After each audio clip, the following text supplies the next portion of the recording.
Hi everyone, my name's Sierra. I'm a certified trainer, nutrition coach, and 2-time marathoner. Today we're doing an active recovery workout for runners. In this episode, we're giving our muscle groups some rest while still moving and maintaining our fitness. The best part is that no equipment is necessary. Active recovery is necessary for all runners because not every day can be a level 10 of intensity.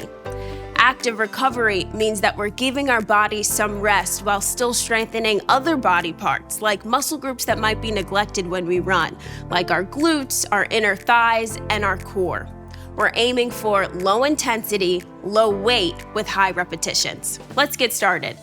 Let's start with a warm-up. We'll begin with a dynamic stretch, alternating reverse lunges with a twist. Bring your feet about a hip distance apart, have a slight bend in those knees. You're gonna take one big step backwards and then rotate to the opposite side. The motion should be slow and controlled, and make sure to engage that core while you move. Do this for about 30 to 45 seconds, and then we're ready to get started.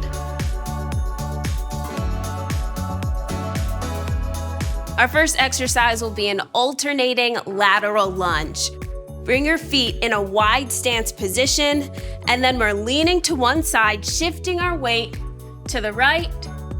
Meet me back in the middle before going to the other side. We're targeting our glutes, our hamstrings, activating our quads. You should be keeping your core engaged. And what you should feel is that we're really working on our balance while also improving our agility and our flexibility. Do this for 10 to 15 reps.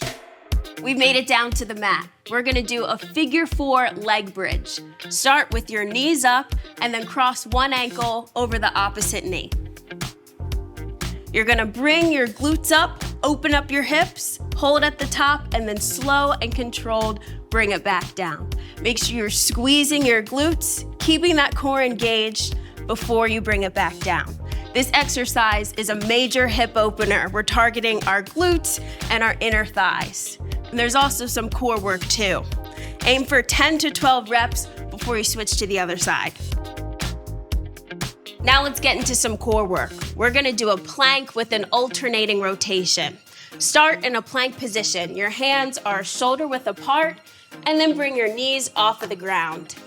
Once you start that rotation, bring your arm up to the ceiling, engage that core, bring it back down before you twist to the other side. Planks are really a full body workout. It's not just our core that we're targeting. You'll feel this in your shoulders, in your quads, and of course your core. Now, a modification for those of you that are still working on your core strength is to bring your knees to the ground. If you're experiencing any pain or maybe recovering from an injury or still building that strength in our abs, go ahead and bring your knees down. We're aiming to do this for 30 to 45 seconds. Let's get into some cool down exercises. We'll start with the crossover hamstring stretch. Bring one ankle behind the other and then slowly hinge from your hips down to a comfortable landing spot. Keep your chest lifted. You'll feel a deep stretch in your hamstrings. We're also targeting our outer hips and our lower back.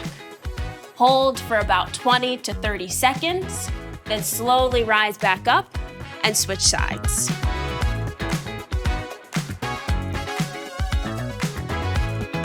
Our last cool down exercise will be a standing quad stretch. This stretches our quads, also works our core and our flexibility and balance. If you need help with the balance, feel free to touch the wall or maybe a railing.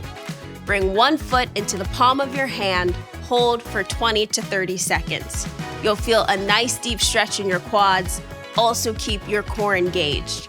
Once you've held that for 20 to 30 seconds, switch to the other side. Maybe this time you don't hold on to something, instead bring your hand to your hip and work on your balance. This is also targeting our range of motion and our flexibility. Great work today. Your body should be feeling opened up and ready for your next run. Remember, recovery is just as important as intensity, and rest is still productive. athletes should be aiming for 2 to 3 days of active recovery for peak performance. I'll see you next time.